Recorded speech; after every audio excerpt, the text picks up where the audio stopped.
So katulad ko rin po ba kayo na naghahanap ng paraan kung paano malinis yung itim na dumidikit sa ating mga plancha, guys? So madali lang po yan kung meron kayong mga gamot, paracetamol, panadol, biogesic, o kahit ano basta wag lang expired. So yan pwedeng kuskus natin dyan sa ating mga plancha. So syempre bago natin yung kuskusin, painitin muna natin ang ating mga plancha.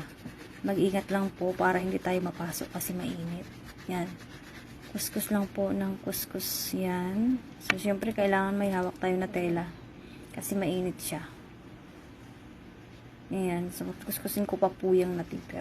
Para makinis. Kasi dumidikit na siya sa damit pag pinaplansya. Baka makasunog tayo ng damit. Yari tayo nito sa madam. So, yung ganyan lang po mga ka-OFW. Ang pinakamabisang paglinis, pinakamadaling panlinis ng ating mga plancha. Ayan, kung naghahanap pa yun ng paraan, ayan lang po ang paraan.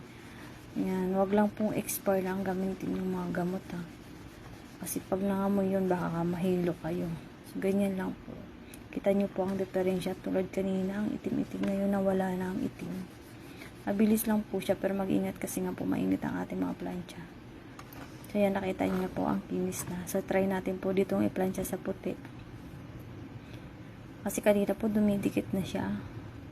Baka masunog yung pinaplansya kong abaya. So, ayan. So, ayan. Madulas na siya. Ayan. Magaling na siya. Kakainom na siya ng paracetamol. So, char! Yan lang po. Sana may natutunan tayo. Paki-share na lang po. Mga ko-OFW. Bye-bye. Thank you.